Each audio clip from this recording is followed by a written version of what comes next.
What's up, sis? I had the most beautiful dream. It was the perfect day. And all I could think about was how much I wanted to cut you all open and then climb inside your bodies. So that we could stay one happy family. Is all of this really necessary to apprehend two men? One's a former federal officer, spent 5 years in deep cover. The other one's a professional criminal, escaped prison twice. We find him, we take him as a team, and we bring him back. And above all else, we don't ever, ever let them get into cars. There's something dangerous happening out there. And by the time it becomes big enough for you to act, it'll be too late.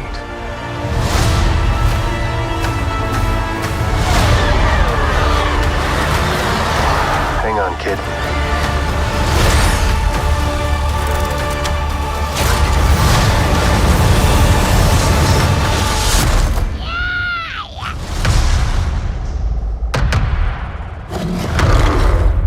This is the way. This Organized Chaos podcast is brought to you by listeners like you. Thank you.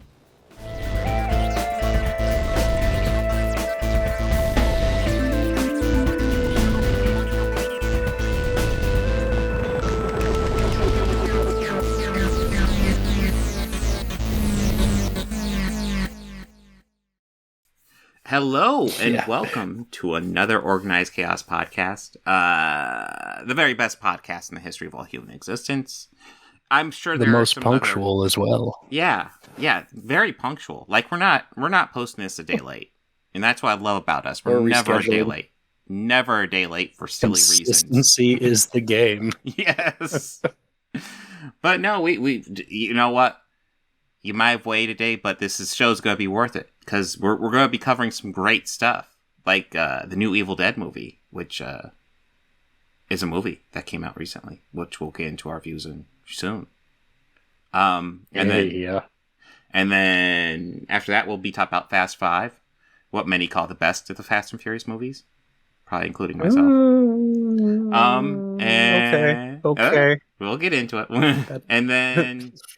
the last half of Mandalorian season 3, that many people online are calling the death of Star Wars, apparently, leaned into that. What? Yeah. I'm a little confused by it too. It's like, did you watch it? What are the chuds angry about now? Well, we'll get into it, but I feel like everything's just going to be the death of Star Wars anymore. Doesn't matter how good it even is. It's just the death of Star Wars. Well, it's going to be the death. It's going to be the death until Dash Rendar is canon. I mean, that's my opinion. There you go. I mean, I'm never going to get off that soapbox. Well, are we ready to dive into some news? Yeah. Let's dive into some news. Well, that's not the right picture. No, there's the right picture. He looks a little confused there. He's probably looking at did you know that his rocket blew up? Oh, his rocket blew up? Yeah. That's a shame. I know. The applause there wasn't action. We didn't mean to do that. We really feel sorry for Elon Musk. No, I mean, I'm happy that it was unmanned, correct?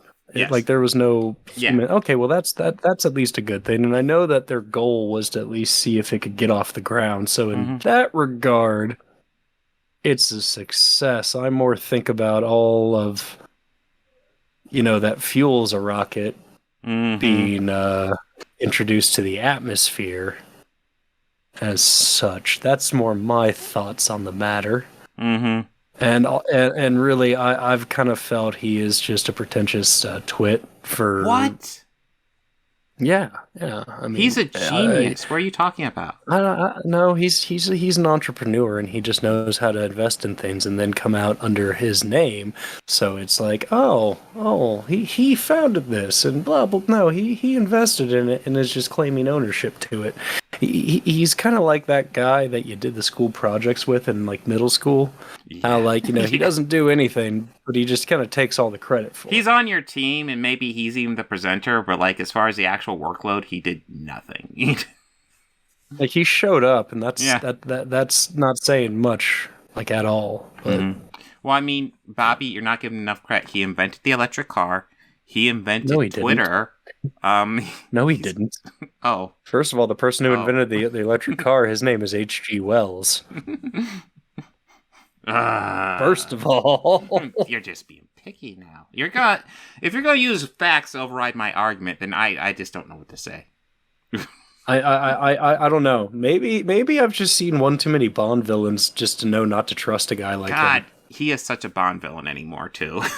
I wouldn't even say he's like a top tier Spectre Bond villain. No. He's like maybe lead henchman. Mm-hmm. But like he takes orders from a guy like Odd Job. Mm-hmm. Or Red Grant, maybe. Yeah. This is He's kind of like a Saramanga, or that one dude from You still there? Tomorrow Never Dies. Tomorrow Never Dies. Yeah, I was trying to think of the movie. Yeah, not Jonathan Pierce, but Jonathan Pierce. Yes, like his henchman was like the guy with the blonde spiky hair. Yeah, he was Guile. He was evil Guile. He's the underling to Guile. He's not even the Dulcian. Oh no, Dulcian was a good guy. He's not even the Sagat or Vega. Yeah, he's not even cool enough to be. Yeah, he's not cool enough to be Vega. What am I talking about? No, I don't know what you're talking about. Yeah, no, the only person cool enough to be Vega is Keanu Reeves. But Keanu would be a bad guy. Let's face it, he'd be Ken. No, the henchman villain in Tomorrow Never Dies always felt like he was like a leftover from the '80s Bond. Just like, we haven't done this. I guess we'll do this. It's kind of like they put a bunch of clay into a mold. Yeah. But they kind of put the front back of like they just got like their Dolph Lundgrens and Arnold Schwarzenegger molds mixed up, and that's what they got. And I want to stress that's the guy who Elon Musk isn't cool enough to be. No, Vega. Vega is the guy he's not cool enough to be. He's not cool enough to be any of these guys. No, he's not. I mean, really, just scrolling through his replies on Twitter, it's just kind of... So, nice. Yeah. Bobby found a toy and he's going to play with it and exploit it. Endorse it. I endorse it because it's funny. It is. That was a well-timed one, too. Yes. Let's see. Are we ready to talk a little bit about... Tuckman, Carlson. Oh, yeah. Yes. Oh. Yes. Yeah, this guy has the most popular show on Fox News, or at least he did. Oh, you have it timed perfect. Yeah, no, this dipshit was just fired, and I call him dipshit with all due respect. I call him an ignorant fuck rag. Yeah, he is. All sincerity and no respect. Yeah. No, it's not clear exactly why he was fired. I'm not gonna miss him. I've heard rumors that Daily Wire's already fucking courting him, so he might come into my sphere sometime soon. Oh, but that just means gloves are off, and yeah. There's something that I've always said that I use a reference, and some people feel it may be an outdated reference, but I feel it's accurate if you properly know the political history within this country. Mm-hmm. And it's one true fact that will always be a true fact. And you know what that is, Bob? What? Tape never lies.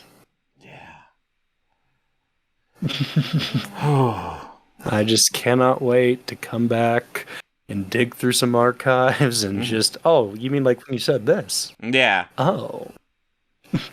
Yeah, he got fired shortly after the giant lawsuit settlement, or settlement from a lawsuit that Fox had. It was I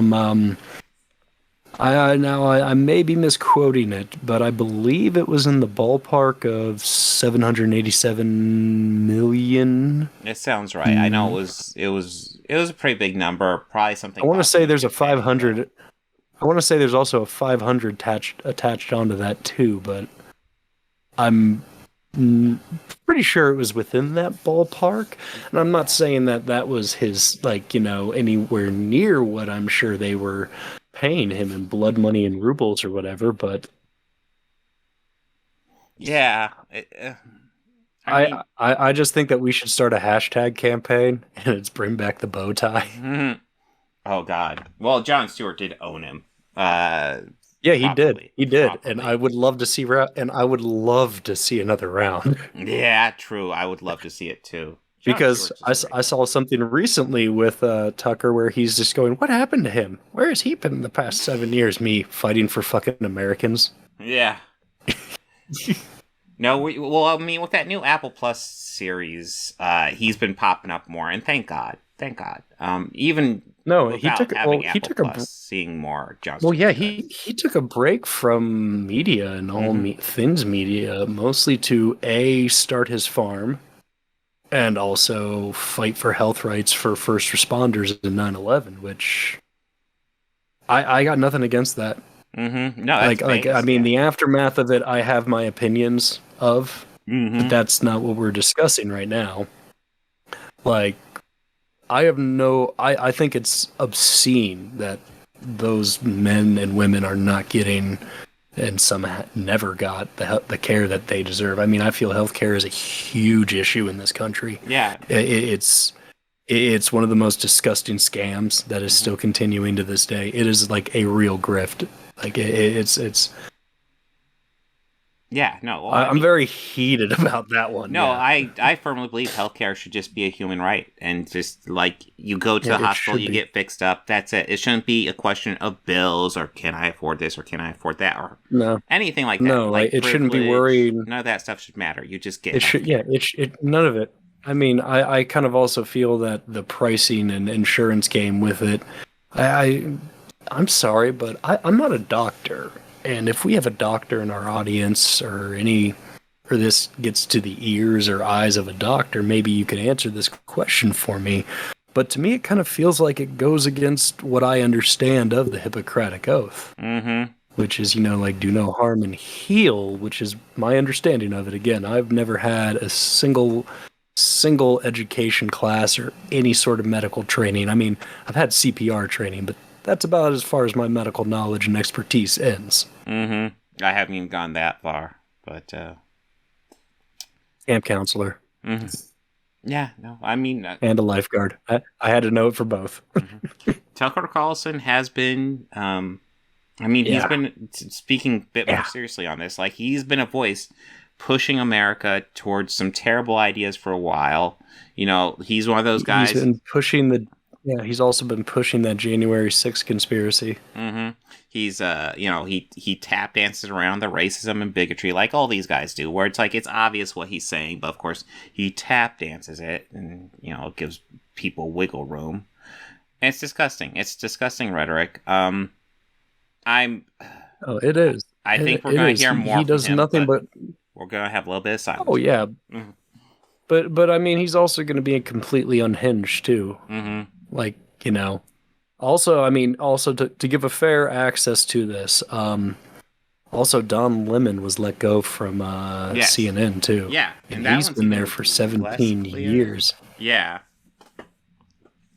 Well, from what I understand is he was terminated right after his broadcast. Yeah, I know. Like, apparently, which I mean, there's a story about him getting some stuff wrong, but yeah. Again, not as clear. I mean, shocker. CNN gets a fact wrong? Yeah, what? Oh, what? That's surprising.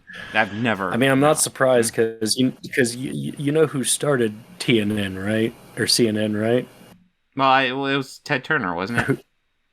It was Ted Turner, yeah. And I mean, if I put in anything of what I know about Ted Turner, I'm not really surprised. Ted is an eccentric, to say the least. Yes, he is. He is a unique individual. But you know what? He did bring one of the greatest wrestling companies to television, and I gotta thank him for that because that product was, and in my opinion, is still better, even at its worst, than current WWE. But that's my opinion. But yeah, I guess anything you want to add to the Tucker situation before we go on to actual movies? Fuck him. Yeah, true. Fuck him. We've been talking for more than 5 minutes. I can curse now. Fuck him. Yeah. We won't get demonetized on YouTube now. Yeah, fuck him. Well, I mean, we're not even monetized yet, so it's not too big. Oh, that's not okay. Cool. Well then, yeah, fuck him up, his stupid fucking ass. Yeah. Fuck him and that shitty hairpiece that he thinks is convincing. That's a great picture, by the way. He does come from a wealthy family, so like no matter what, he will be fine. Unfortunately, but oh yeah, no, that's just that eat the rich. Yeah. Yeah. All right. So our first movie today is the newest Evil Dead movie, Evil Dead Rise. Let's talk about some happy stuff. Oh yeah, well, this is a very two happy movie. things. Very happy. This is about mother learning to really appreciate her children and, just hug them a lot like in the poster. And things turn out really well for them. It's a great family moment for them. And that's the end of the movie. It's a heartwarming movie from, yeah. No, really this movie's great producers and executive producer. I fucking loved this movie. Yeah, no, I was kind of on board too. It's crazy. It's definitely like this isn't a deep story or anything. This is definitely a story about like let's just like isolate these people in this like building that's getting torn down soon and just do some weird, crazy stuff. And for the most part, like I thought they were creative with a lot of the stuff they did. I was kind of on board with this movie. Yeah, I felt lots of vibes from the first Evil Dead. Because really, of like because it gave me a lot of Evil Dead 2 vibes. I guess, yeah, like I could get both because this one, like Evil Dead 1 is one I associate with like really like, playing around with some horror stuff and just going for some like stuff to make you like I can't think of the term, but like stuff to make you go, "Oh god, ow." This one did stuff like that too. Oh yeah, there was plenty of wincing. Wincing, I think. Yeah, wincing. Yeah. I mean, and the cheese grater thing definitely made me wince, but actually wasn't all that graphic at all with it. Oh, actually, I think the knife and the scissors in the face were far more graphic. Yeah, no, there was stuff that made me wince way more. Like I know when I went to go see this early in the film, when you see the kids in the parking garage and that wood chipper kind of drops its thing and it scares them.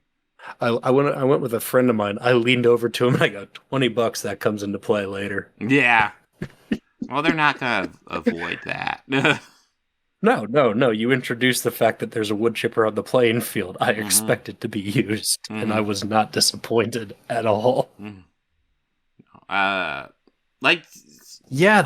vibes with 2 that this gave me was definitely how we saw like when the Deadites were possessing the family member, how they were kind of going like very much like hitting on the heartstrings, trying to manipulate, and the manipulation that is really what reminded me, because when we saw Professor Noby's wife's Deadite body, Henrietta, but as her human form, singing that song that she sang to the little girl, and it's like, oh god, this is because that part stood out the most to me the first time I watched Evil Dead, and I mean that was like maybe in high school when I saw that. I was maybe like 14, 15, something like that.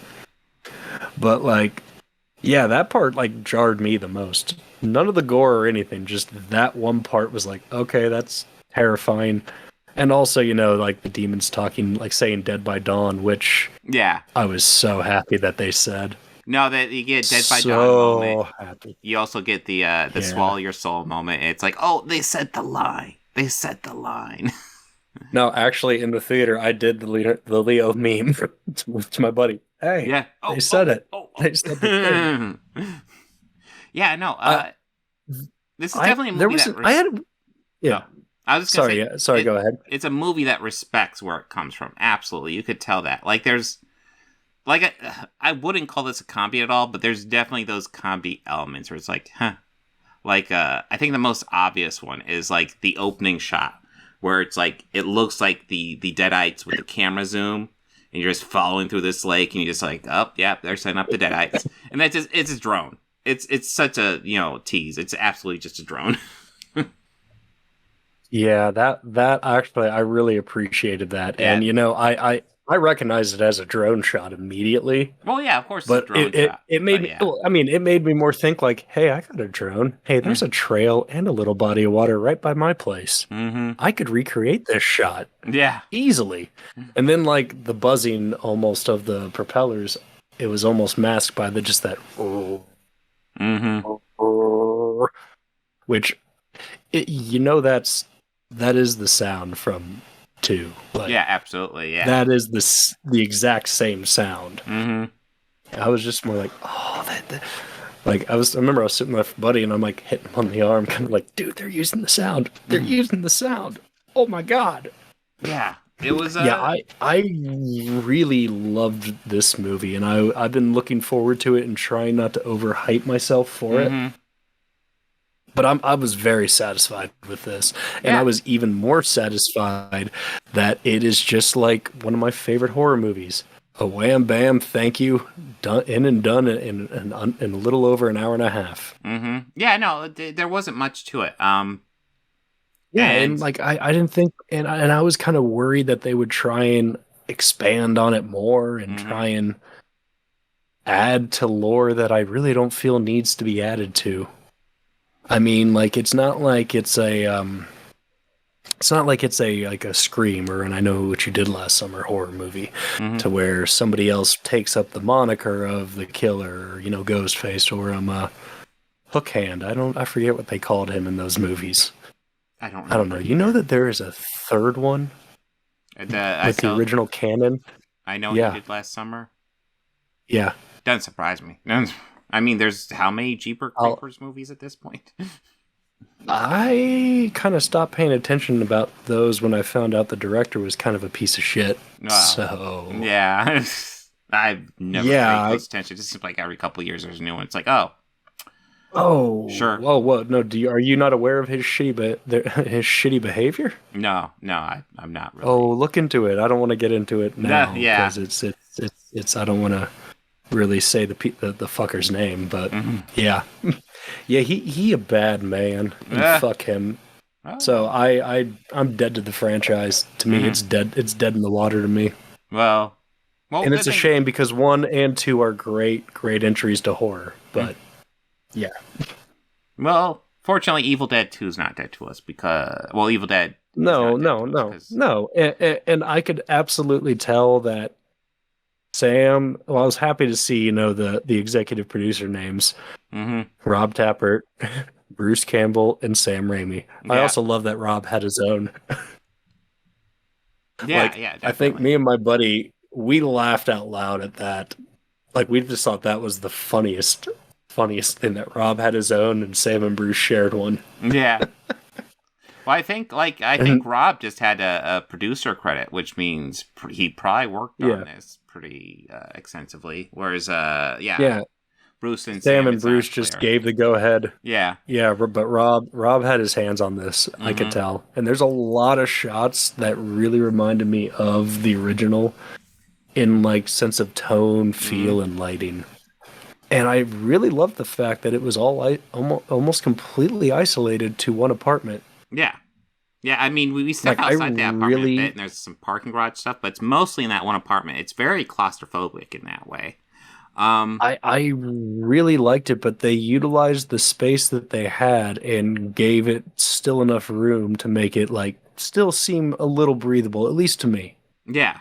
Well, yeah, I love just kind of the tone of this movie, because this is like, it feels like an Evil Dead movie, and there's always that question with me going into a new Evil Dead movie without Ash, just like, will it work?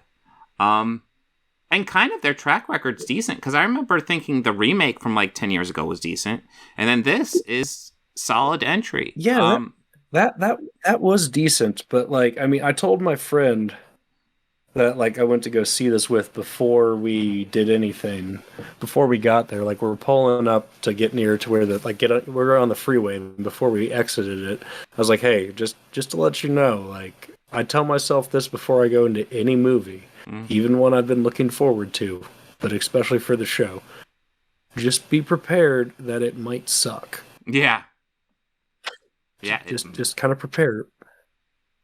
I go in with no expectations, no nothing, just other than I'm going to watch a movie. Yeah, go in with an open mind, see what it gives you. And honestly, after this after the opening sequence to this, I'm like, all right, fucking let's go. I'm Yeah, here. no, the opening sequence just gave me a chuckle. I was like, okay, this definitely, like, they're playing around. This is definitely some Evil Dead stuff. Like, they're Well, like, yeah, like yeah, it starts with like as we mentioned earlier, a drone shot and a girl just looking like she's just trying to read a book, and some guy bothering her. So some young kids are at a cabin, and the girl asks the guy, "Hey, have you?"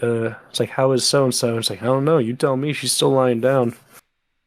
So she wants to go check on her sister. What it seemed like, or her friend. I can't remember. yeah, I don't remember. But she goes back to reading her book, and then her friend starts reciting exactly what she's reading. Yeah, that was which creepy. was really creepy. Yeah, but great. That was that moment. I was like, oh yeah, yep, I know what I'm in for. Yeah, no, it's a movie. Like, I think I already said it, but like, it's tone. This movie is tone and atmosphere. Yeah. And like, as for like the Evil Dead franchise, it's like on point. Like for the horror aspects, boom. And like we said, there's little comedy sprinkled in, but like this is horror. Like if you're looking for, I would say this is less comedic than even Evil Dead 2, because this is just, I'd say just well done horror with a little bit of comedy sprinkled in, but not much. Plenty of like wincing moments, but yeah. Yeah, and I'd like to take a moment and address anybody who said that they feel like they gave too much away in the trailer, which I could say they did not. Yeah, I would disagree. They did not give anything away. I had a theory from just what I saw of trailer footage, and it was a scene that it showed a chainsaw blade really close to the young kid's face, and it made me think, "Oh God, does her hand get possessed? Are we gonna just see like something really heinous and brutal in this?" Yeah, but no, we didn't. We didn't. I'm happy that that's not what it was, but also I was fully preparing myself for. There is a chance I'm going to see that scene. I do want to give a special shout out, actually. The actress who plays the mother, I don't remember the name of the mother, but like, she's the mother, and she essentially is a deadite through most of the movie. Spoilers, but I mean, this is like very early in the movie when this happens. She essentially becomes the main deadite. Yeah. She really pulls off all the creepy looks incredibly well. Just like, ooh. Just even with all the awesome. Makeup, too. Yes. Like, yeah. Yeah, no, she's kind of terrifying in this movie, and it's great. But yeah, I mean, like we said, there's nothing much to the story. The story is essentially, you have the aunt character who is pregnant. She goes to visit her sister and her kids, and deadites start popping up because there's that earthquake. Yeah. There's an earthquake, and the kids, the two older ones, they find like something fell through in the parking garage, and they find in a bank. The oldest kid, he goes down to explore. We saw earlier in the movie he's into like DJing and turntables, so he finds these old records and it's like, hey, I'm gonna play these. But he finds them in this what looks like a tomb, and a bunch of rosaries and crosses and saint charms hanging above it. And an old book, and you kind of know the story from here if you're familiar with Evil Dead. You know how it goes. But as opposed to a tape, I guess they, he decides to play these vinyls, which always goes well. These records always go well in these movies. It was a reel to reel in the original, and in this, it's a record. Why, again, I raise this question again, and I think I talk about this in almost every Evil Dead movie. Why in the name of fuck would you record those words? Yeah, true.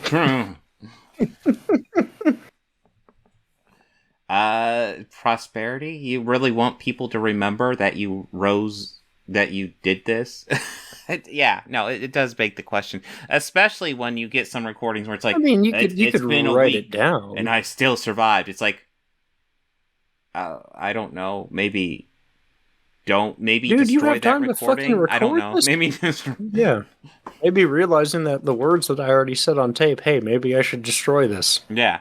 no. Maybe instead of letting people like find out like through the second record that maybe you shouldn't play the first one. Maybe that's not the best time to tell them. Maybe that should be in writing somewhere on the sleeve. Yeah.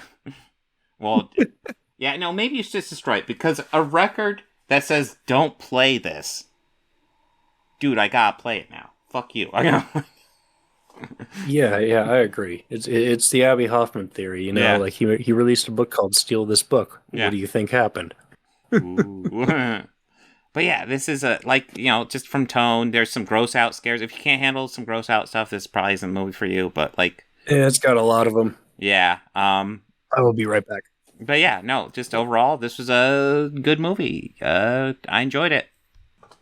Yeah, I really enjoyed this. Now, you notice that in the tape that he had first mentioned like the first of 3 books of what he discovered. Mm-hmm. So, if there's 2 more movies, I really hope that they are very similar in tone and in atmosphere, while also giving great like homage to the original trilogy and the new canon to it, the 2013 film. Yeah. Yeah, definitely. We'll have to see, but yeah. I'm all for it. Like, if they're able to keep up this quality, okay, let's see it. Mm-hmm. Yeah, I'm here for it. All right, so a movie that is thematically and atmospherically identical to Evil Dead Rise is, of course, Fast 5. Yeah, okay. This is terrifying. No, this movie's dumb. I kind of enjoy it, but like, yeah. It was stupid. Oh, dude. Yeah. It had themes that I just kind of am not a fan of. Oh, really? What theme? Oh, how they definitely open-ended it, like pretty much going, we're gonna make a sequel, right? Oh yeah. Like I just, God, I just don't see how this story can just continue, or like, because it's dumb. It's dumb. Oh yeah, just I don't know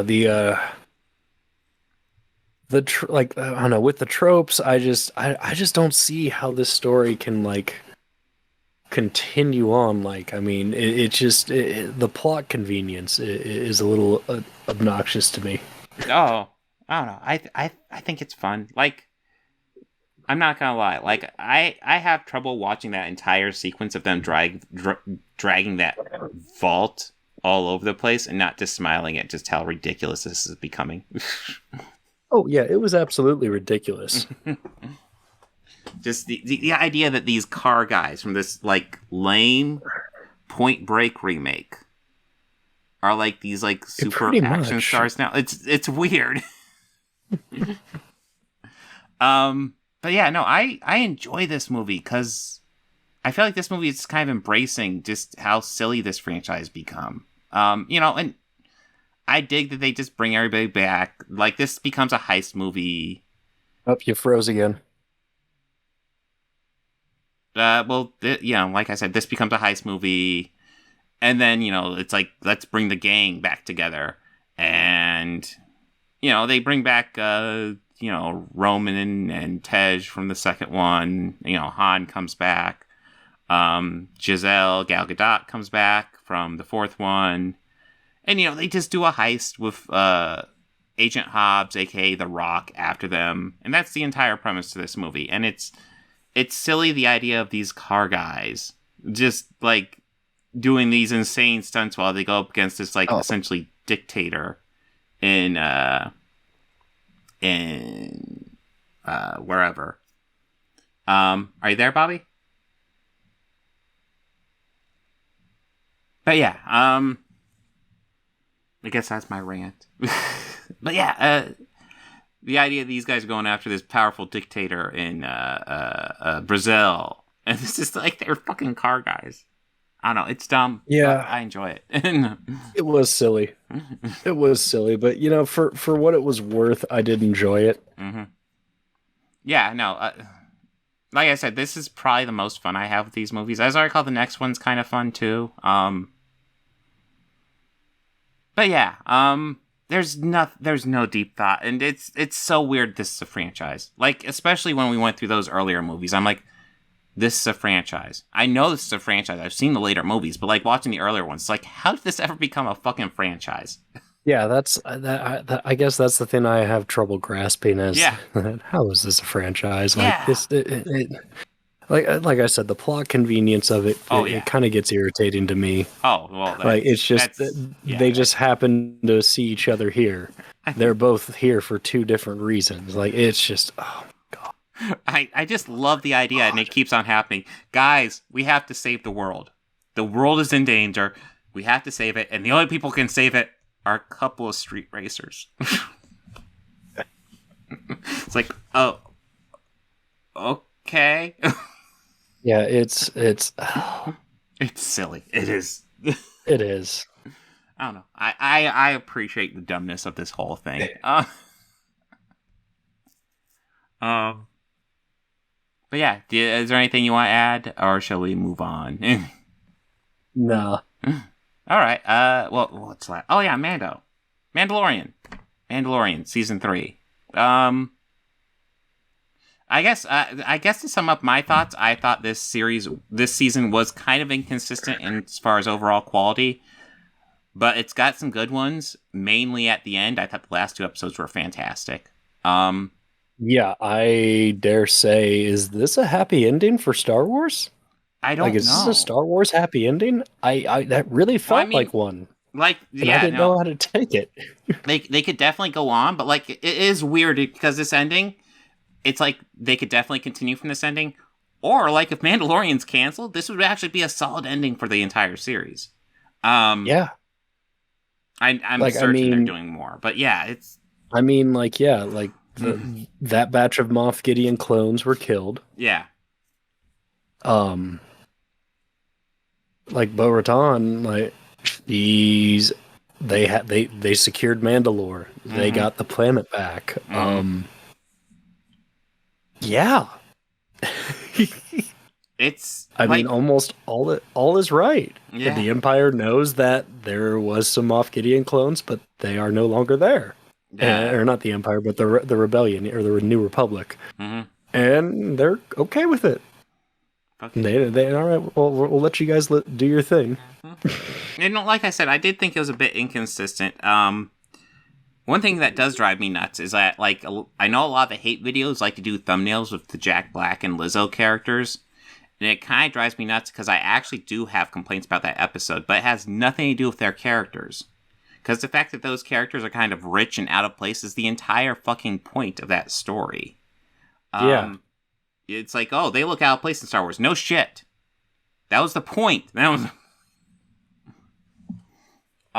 But yeah, like if you want to break down. Wait, is that what the Chuds are angry about? Well, I mean that's what all the thumbnails say. That's definitely what they imply.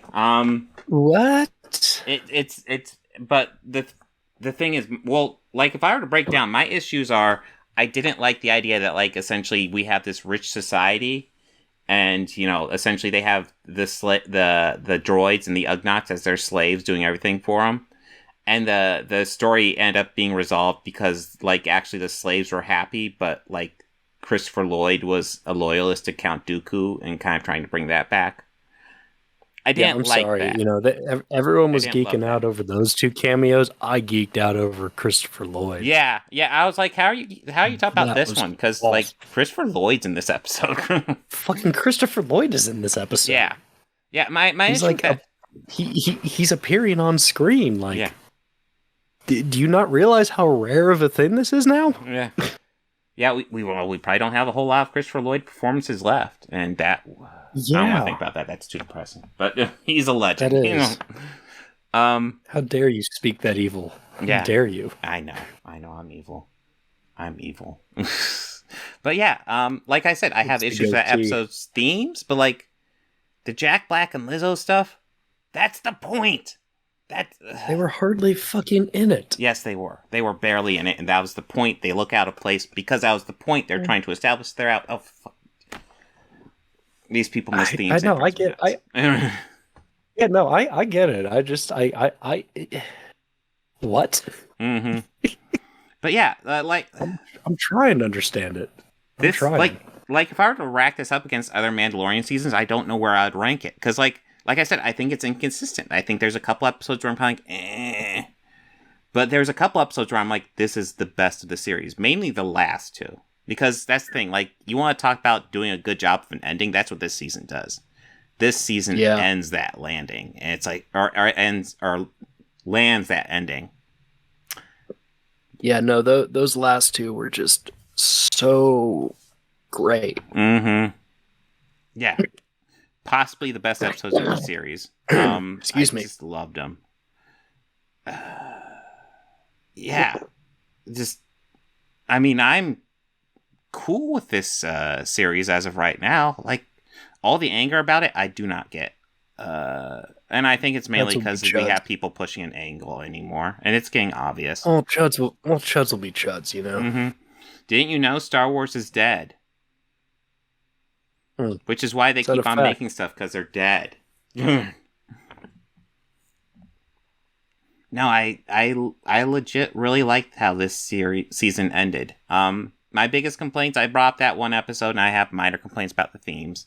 I thought episode 3, while important to the storyline, did drag a bit. I will give them that. The other thing is, one complaint that I do feel is a little bit valid is, not so much that Bo-Katan gets too much screen time, because Bo-Katan actually has a really solid story in this, and I love it. But I do feel like she does overshadow Din Djarin. I would like Din Djarin, like, I'm fine with her overshadowing him, but I'd like him to have a bit more do it. Did largely feel like there's lots of times where he's just kind of there. Now, does that destroy the season for me at all? No, I still enjoyed this a fair bit. But yeah, that's I guess. Yeah, what are your overall thoughts?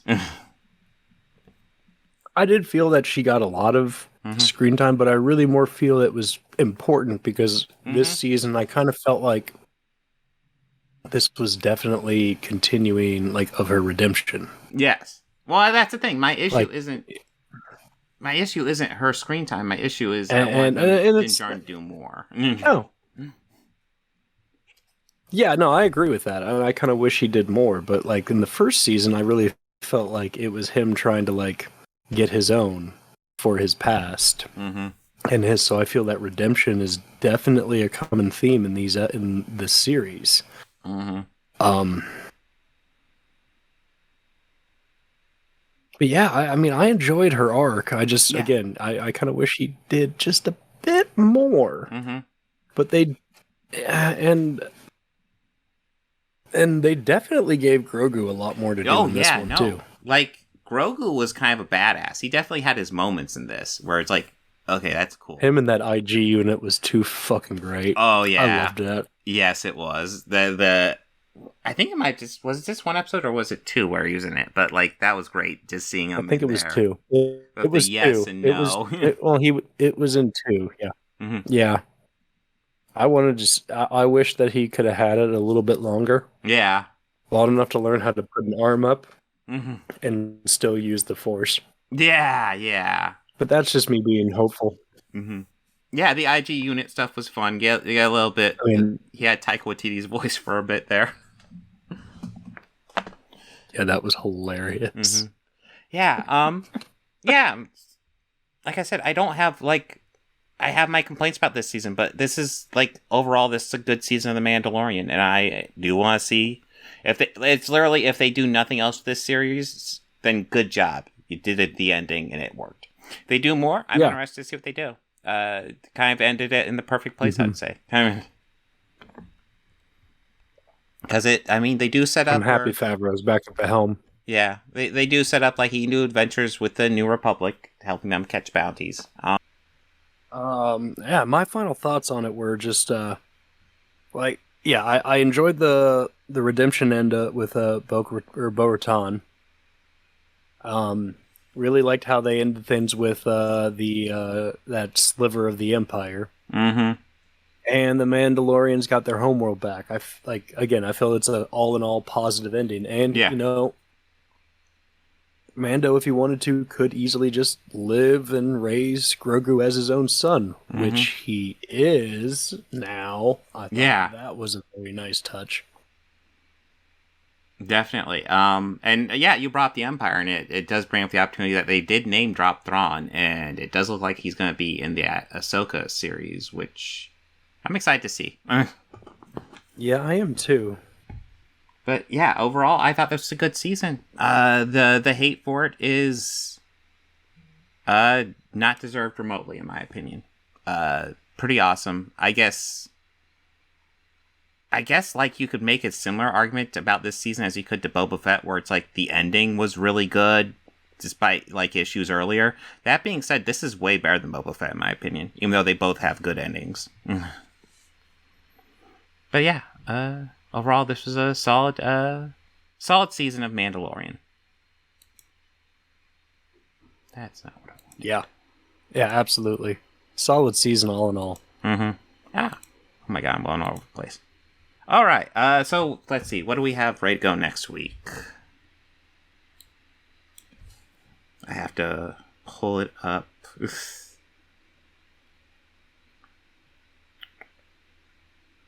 Oh my god, I've been working on too many projects. Planning podcast ahead. Okay, so next week, we have your pick, King of New York. The original Guardians of the Galaxy, and then Sisu, I believe that's how you pronounce it. Yeah. Are we skipping 2 altogether? Skipping what? Guardians 2? Well, we already talked about it. I don't know. Did you want to talk about it or not really? No, not really. I was just curious. Yeah, no. I didn't think about that. Yeah, we had already talked about it, so I figured we can go ahead and skip it. But yeah. Like I said, I don't know much about Sisu other than the commercials, which is about a guy going around and killing Nazis, and I was like, I like that. I'm on board with this messaging. I'm cool with that, yeah. I'm cool with that. Yeah. But hopefully that'll be fun. Kind of a John Wick prequel, maybe? I don't know. But it's a story of his ancestor, or maybe the start of the organization. But yeah, that should be a fun week. Also, Ashley and I will be seeing a Meg Myers concert, so we will have a little bit record about that. But yeah, that should be a fun week. Okay. All right. Let's see. I guess everyone have a good one. Take it easy. I promise I'm doing it. You're nailing this freezing stuff, Bobby. Like, I can't see you move at all. My hair is magically short again, and no facial hair. Showing off. I have to stay still.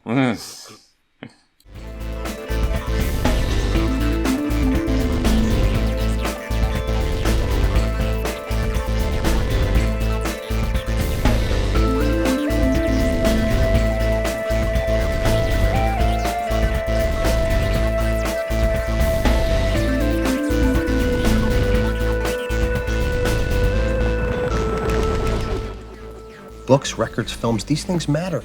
Call me shallow. It's the fucking truth.